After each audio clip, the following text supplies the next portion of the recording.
Hi beautiful people, welcome back to my YouTube channel. This is me guys, Swiss Sanwin. You are watching Sun Non-Stop. तो guys again I'm back with another amazing video.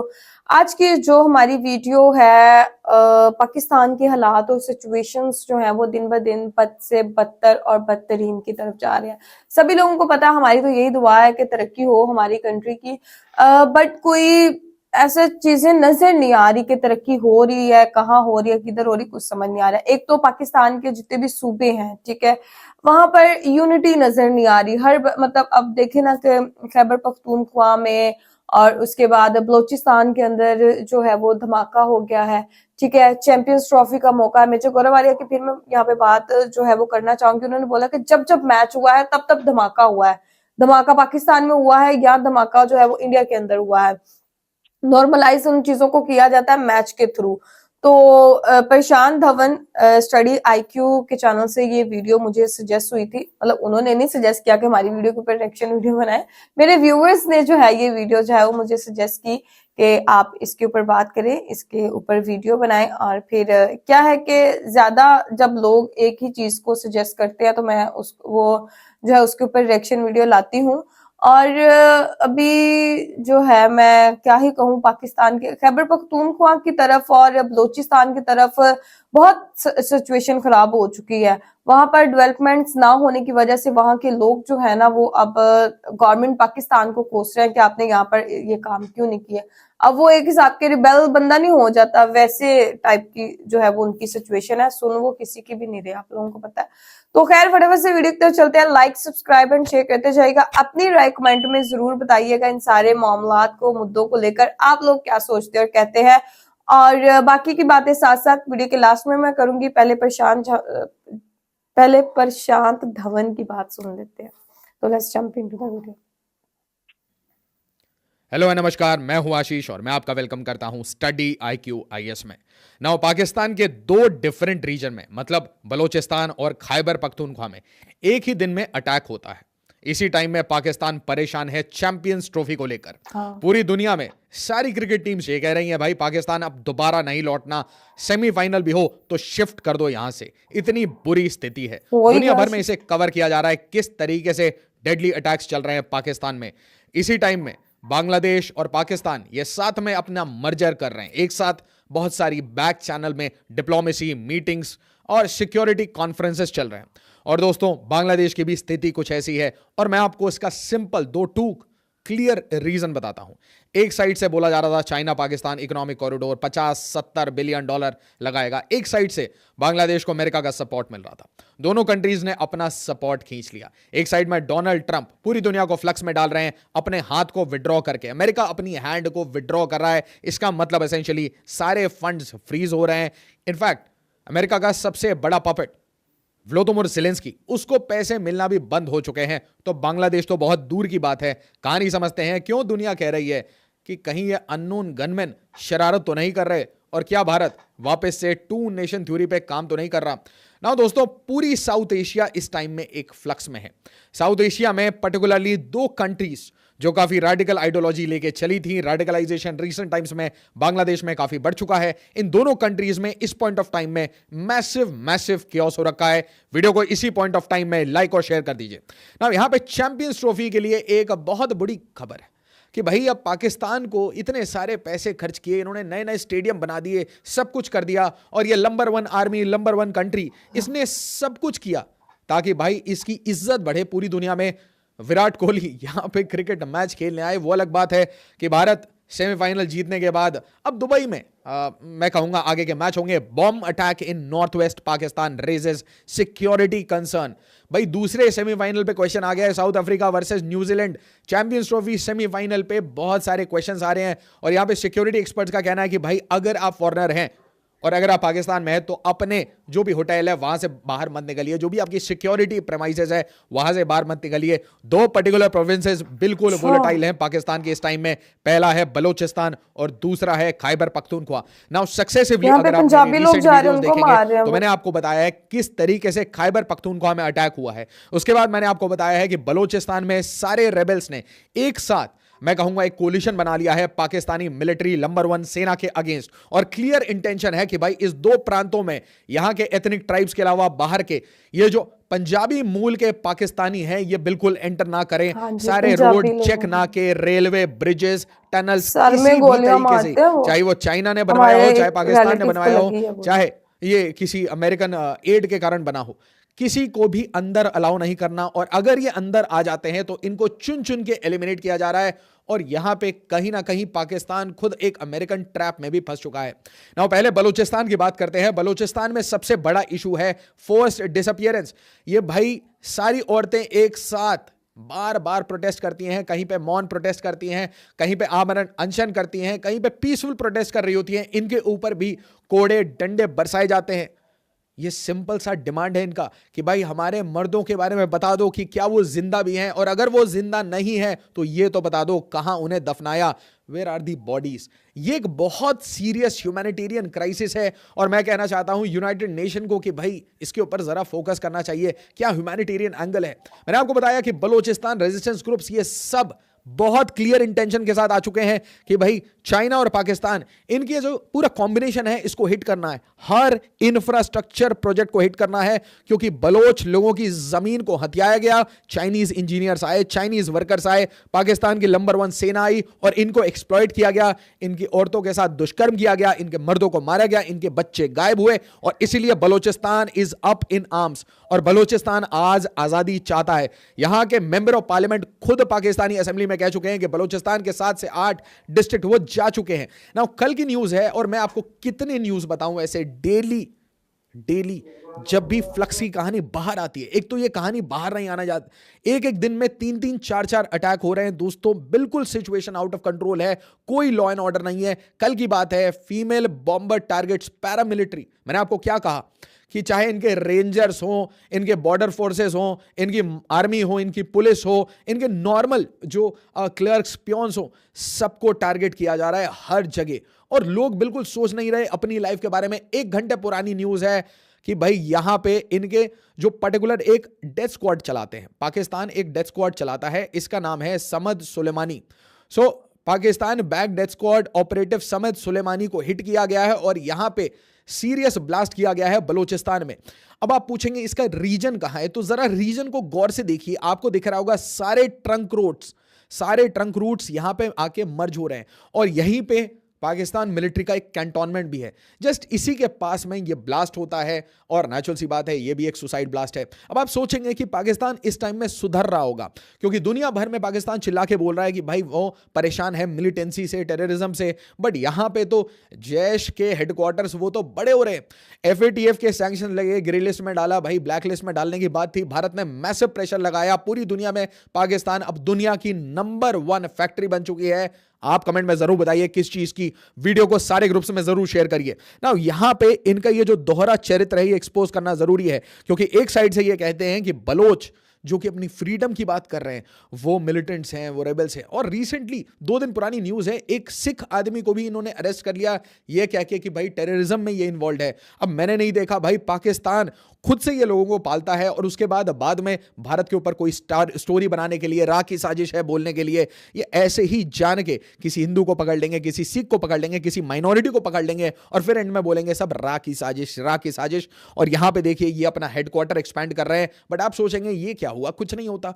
Simultaneously इनके diplomatic channels वो ढाका में जाके पाकिस्तानी सारे ambassadors, ISI, military, इनके personal regular Chattogram, COX बाजार यहां visit कर रहे हैं। रिसेंट जो अटैक्स हुआ था बांग्लादेश में उसको भी रिव्यू कर रहे हैं, उसकी सिक्योरिटी एनालिसिस कर रहे हैं, और इसी टाइम में ये दोनों एक मर्जर क्रिएट कर रहे हैं, ये जिन्ना पार्टनरशिप क्रिएट कर रहे हैं बिटवीन पाकिस्तान एंड बांग्लादेश। और आप बताइए क्या बांग्लादेश भी इसके कारण एक रेडिकलाइजेशन की फैक्ट्री बनने वाला है? और आज सुबह की न्यूज है, कल रात को मैंने इस न्यूज को बहुत अच्छे से डेप्थ में देखा, और एक चीज बहुत क्लियर था जो शायद आपको कोई नहीं बताएगा, कि जो खैबर पख्तूनख्वा का जो अटैक आया है इसका जो रिलेशन है डायरेक्टली वो हक्कानी के ऊपर जो ब्लास्ट हुआ था, जो एक मस्जिद में ब्लास्ट हुआ था, उससे है। मैं आपको समझाता हूं कैसे।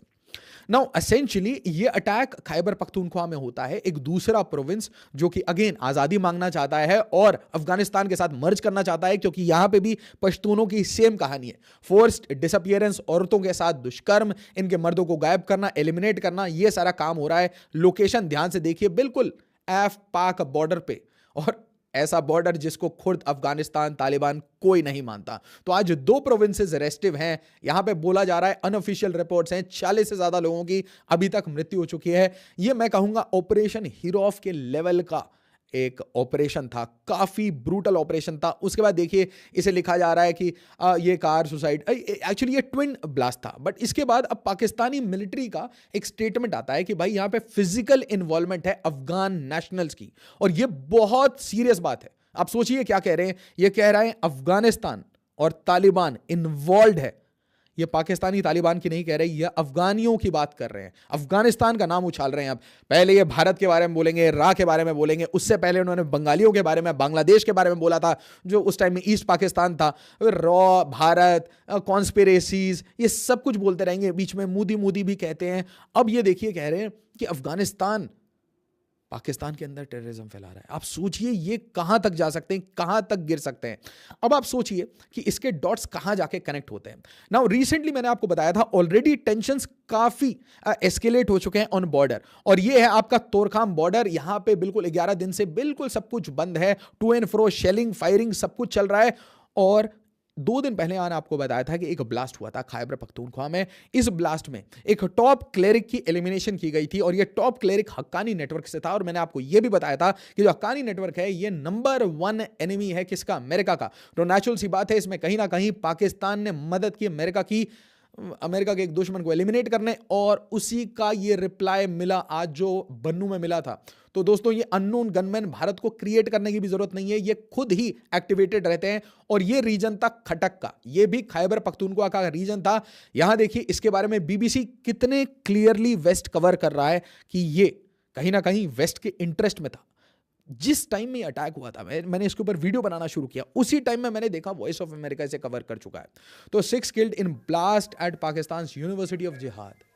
नाउ जस्ट इमेजिन, ठीक है। तो यहां पे हक्कानी नेटवर्क का एलिमिनेशन होता है, और डोनाल्ड ट्रंप कल रात को थैंक यू पाकिस्तान बोल देते हैं, क्योंकि ट्रंप को पता था भाई देखो ये मेरा काम करोगे तो रिटेलिएशन तो आएगा। तो मतलब पाकिस्तान ने जो भी काम करना था, जो भी अननोन मैन आ रहे थे, उनको अलाउ किया, आराम से काम हो गया। काम होने के बाद ट्रंप को ये भी पता था कि भाई कहीं ना कहीं हिट आने वाला है, पाकिस्तान के ऊपर हिट भी आया। आज देखिए आप, अटैक आया, और उसके बाद अब पाकिस्तान 2-2 कह रहा है कि इसके पीछे अफगानिस्तान है, और डोनाल्ड ट्रंप अमेरिका से कह रहे हैं थैंक यू सो मच, है ना। और ये थैंक यू एक्चुअली किस लिए कह रहे हैं? ये कह रहे हैं कि भाई थैंक यू कि आपने एक अफगान नेशनल को, जिसने भाई हमारे अमेरिकन सोल्जर्स के ऊपर अटैक किया था during US extradition. But Trump का रवैया याद रख लीजिए, Trump has vowed to eradicate radical terrorism.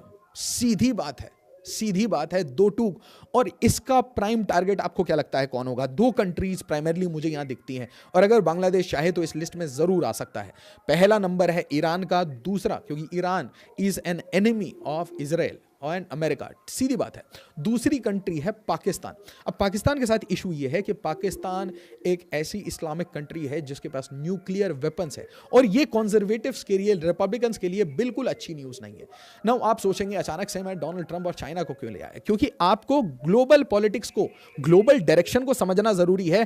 Trump इस टाइम में एक रुपए का हिसाब मांग रहे हैं, एक डॉलर का हिसाब मांग रहे हैं। वो फटाफट अपने पैसे वापस मांग रहे हैं, टैरिफ लगा रहे हैं, ट्रेड वॉर कर रहे हैं। किसी भी तरीके से मुझे ट्रेड डेफिसिट नहीं चाहिए, अमेरिका को लॉस नहीं होना चाहिए। 100% टैरिफ की वार्निंग है ना, ये वार्निंग इंडिया तक को आ चुकी है कि भाई आपके ऊपर रेसिप्रोकल टैरिफ लगेगा ना। इंडिया इससे कैसे सुलटेगा? और इंडिया के पास मैं वही कहूंगा कि एज आई से कि भाई बांग्लादेश हो गया, पाकिस्तान हमारे एक स्टेट के बराबर है, तो वो रैमिफिकेशंस हमारे अलग होते हैं, हमारे कैलकुलेशंस बिजनेस कैलकुलेशंस होते हैं। ऑब्वियसली झटका आएगा, विल मैनेज। बट आप सोचिए कि ट्रंप एक रुपए का हिसाब कर रहे हैं, यूएस एड की फंडिंग कट हो रही है। यहां पे देखिए वर्ल्ड फूड प्रोग्राम जहां पे भी एड जा रहा था, जहां पे भी किसी गवर्नमेंट को सपोर्ट करने के लिए, किसी पपेट को मेंटेन करने के लिए पैसा जा रहा था, कहीं लोन जा रहा था, कहीं पे बिजनेस इंटरेस्ट के नाम पे इजी टर्म्स दिए जा रहे थे कि आराम से एक्सपोर्ट करो, हर चीज को टाइट किया जा रहा है। आप सोचिए, अमेरिका का सबसे इंपॉर्टेंट अलाई ज़ेलेंस्की यूक्रेन इस तक को डंप कर चुके हैं और नाटो को डंप करने की बहुत क्लियर इंटेंशन है।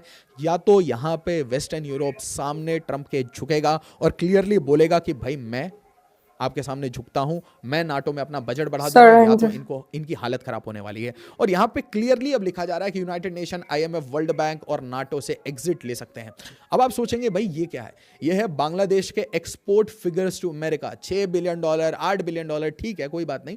और यहां पे टोटल एक्सपोर्ट देखिए $50 बिलियन, और उसमें से $8-10 बिलियन आप कहां से ला रहे हैं? $8 बिलियन मान लीजिए आप अमेरिका से ला रहे हैं, और मान लीजिए $4-5 बिलियन एटलीस्ट आप वेस्टर्न यूरोप से लाते होंगे। नाउ जैसे ही वेस्टर्न यूरोप पे प्रेशर पड़ता है फ्रॉम अमेरिका, वेस्टर्न यूरोप आपके ऊपर प्रेशर डालेगा। बड़ी सिंपल सी एक इक्वेशन है। तो इसका मतलब बांग्लादेश की ये जो पूरी गारमेंट की बिजनेस थी, ये जो पर कैपिटा इनकम इंक्रीज हो रहा था एक्सपोर्ट कर करके, ये बड़ी बड़ी फैक्ट्रीज खुल रही थी, वो इस रेडिकलाइजेशन के युग में, ट्रेड वॉर के युग में और ट्रम्प के युग में, और रेडिकल जो ये वायलेंस क्रिएट कर रहा है बांग्लादेश, इस पूरे सिनारियो में एक चीज बहुत बुरा आ रहा है बांग्लादेश के लिए, वो है economic woes. Global clothing brands looking up to India amidst Bangladesh unrest. और इसके ऊपर मल्टीपल न्यूज में बता सकता हूं, बट आप सोचिए बांग्लादेश में क्या हो रहा है। बांग्लादेश में अटैक किया जा रहा है इरानियंस पे। यहां देखिए, 2 arrested over attack robbery of Iranian citizens. अब ये कितने प्यार से लिख दिया रॉबरी। अगर इसकी वीडियो में प्ले कर दूं तो इसके ऊपर कोई रेस्ट्रिक्शन लग जाएगा वीडियो पे। पूरी मॉब चारों तरफ से इनको इकट्ठा करके मार रही है, शीशे फोड़ दिए। क्यों? क्योंकि ये ईरानियन है। और आप कमेंट में जरूर बताइएगा कि ईरानियंस पे यहां पे अटैक क्यों हो रहा होगा। इसी टाइम में जो पुरानी स्टैब्लिशमेंट थी उसके कुछ पर्सनल ये चाह रहे हैं कि भाई हमारा फोकस रोहिंग्या पे रहे, यूनुस का भी फोकस रोहिंग्या पे है। तो आप देखिए रेडिकलाइजेशन कैसे प्रमोट करना है। और आज ही मैंने सुबह सुबह न्यूज़ देखी कि भाई रोहिंग्या के कैंप में एक उनका लीडर था, उसको सडनली कोई अननोन गनमैन आए 6-7 और ठाए ठाए करके चले गए। तो कहानी चली रही है, ऐसा लग रहा है अननोन गनमैन अपनी टेरिटरी एक्सपैंड कर रहे हैं। कनाडा वाले जो कनाडा से बाहर आए थे ट्रूडो के समय, वो ऐसा लगता है बांग्लादेश में आ गए हैं। इस Bangladesh needling India by operating Turkish drones. आप सोचिए आपकी प्रायोरिटी कहां है। आप रोहिंग्या को प्रायोरिटाइज कर रहे हैं, टर्किश ड्रोन भारत पे उड़ा रहे हैं, भारत के बॉर्डर्स पे उड़ा रहे हैं, भारत को पोक कर रहे हैं, जिस टाइम में आपकी क्राइसिस आने वाली है इकोनॉमिक। और उसके अलावा आपका सिर्फ पूरे दिन का एक ही टारगेट होता है, शेख हसीना उसकी फैमिली एक्स्ट्राडाइट कर दो, हम उसके ऊपर केस चलाएंगे। और यहां पे एस जयशंकर साहब से, इंडियन गवर्नमेंट से मिलना चाहते हैं चिन्मय कृष्ण दास के वकील। तो ये जो हिंदू के ऊपर अटैक किया गया है, ये अटैक्स बिल्कुल भूले नहीं जा रहे। इसे बार बार रिआइट्रेट कराया जाएगा, बार बार बोला जाएगा। क्रिश्चियंस, बुद्धिस्ट, ट्राइब्स, हिंदूज, सबके ऊपर बांग्लादेश की करंट यूनिस गवर्नमेंट ने अटैक किया है और ये अब एक फैक्ट बनता जा रहा है। और अब आप याद करिए कि कुछ ऐसी ही कहानी आपने कॉक्स बाजार में देखी, कुछ ऐसी ही कहानी आज रोहिंग्या कैंप से आया। जब भाई अननोन गनमैन आते हैं, वो ठाई ठाई कर देते हैं। और इसी टाइम में पॉलिटिकल केओस इतना बढ़ चुका है कि अब कंट्रीज ये सोच रही हैं कि अच्छी बात है बांग्लादेश में इतने सारे फैक्शन हैं, क्योंकि कभी भी यहां पे अब कोई स्ट्रांग गवर्नमेंट बन नहीं पाएगी। सबके पास 10-10% वोट होंगे, सबके पास 10-10% इस टाइम में मैं कहूंगा पार्लियामेंट्री सीट्स होंगे। बट यहां पे एक बहुत बड़े खतरे की घंटी है। 7 तारीख को, मतलब 7 मार्च को बांग्लादेश में एक खिलाफत के लिए प्रोटेस्ट हो रहा है। बांग्लादेश एक खिलाफत बनना चाहता है, मतलब कैलिफेट बनना चाहता है, मतलब तालिबान के डायरेक्शन में जाना चाहता है। तो दोस्तों यहां पे सिचुएशन और खराब हो सकती है। ये इनके आर्मी चीफ ने बहुत क्लियरली बोल दिया है, अपना पूरा कंट्रोल लॉ एंड ऑर्डर का अपने हाथ में ले लिया है। यूनुस कुछ कंट्रोल नहीं कर पा रहा और इसीलिए ये जो पूरा फ्लक्स है, चाहे भारत के नॉर्थ ईस्ट में देख लीजिए या फिर भारत के वेस्टर्न बॉर्डर्स में देख लीजिए, दोनों साइड में फ्लक्स है। दोनों कंट्रीज में अजीब से अटैक्स हो रहे हैं और ऐसा लगता है ये जैसे ही पैसा विड्रॉ हुआ, ये जैसे ही सपोर्ट विड्रॉ हुआ, यहाँ के जो अलग अलग फैक्शंस थे जो पैसे के नाम पे जुड़े हुए थे, अचानक से काफी मोबाइल और काफी एक्टिव हो गए हैं। बट दोस्तों सबसे बड़ा क्वेश्चन ये है कि एग्जैक्टली इनके साथ क्या होगा, इनका फ्यूचर आप प्रेडिक्ट करिए। आप एक आर्टिफिशियल इंटेलिजेंस की तरह एक प्रिडिक्टिव एआई रिपोर्ट जनरेट करिए कि क्या होने वाला है पाकिस्तान के साथ और क्या होने वाला है बांग्लादेश के साथ, क्योंकि बांग्लादेश की सरकार यह कह रही है कि दिसंबर में हम इलेक्शन कराएंगे। मुझे लगता नहीं है कि यूनुस दिसंबर तक खुद सर्वाइव कर पाएंगे। और पाकिस्तान की जहां तक बात रही, ऐसा लगता नहीं है कि पाकिस्तान बिल्कुल भी कंट्रोल में है, पर्टिकुलरली अपने दो प्रोविंसेस में, बलूचिस्तान, खैबर पख्तूनख्वा। और अगर इसी तरीके से global support, global trade Wars, इसकी लड़ाई होती रही तो कोई भी कंट्री, अमीर कंट्री इनको सपोर्ट नहीं कर पाएगी। चाइना ऑलरेडी इन्हें बट्टा खाता डिक्लेयर कर चुका है। तो अब क्वेश्चन यह है कि बिना पैसे की इन कंट्री में क्या होगा और क्या एक पॉलिटिकल केओस, बिना पैसे के लोकल सर्वाइव केओस बहुत का मुश्किल। इंपैक्ट भारत के बॉर्डर पे भी आ सकता है। वीडियो को लाइक, शेयर और सब्सक्राइब जरूर करिए और मेरे सारे ग्रुप्स जरूर ज्वाइन करिए। ओके गाइस, विदाउट पैसे आप लोगों को पता है कि पाकिस्तान आईएमएफ के मतलब कर्जे के ऊपर ही मोस्टली जो है वो डिपेंड करता है। बड़ा मुश्किल हो जाएगा बांग्लादेश के लिए, पाकिस्तान के लिए जो है वो इन सिचुएशन के अंदर सरवाइव कर पाना।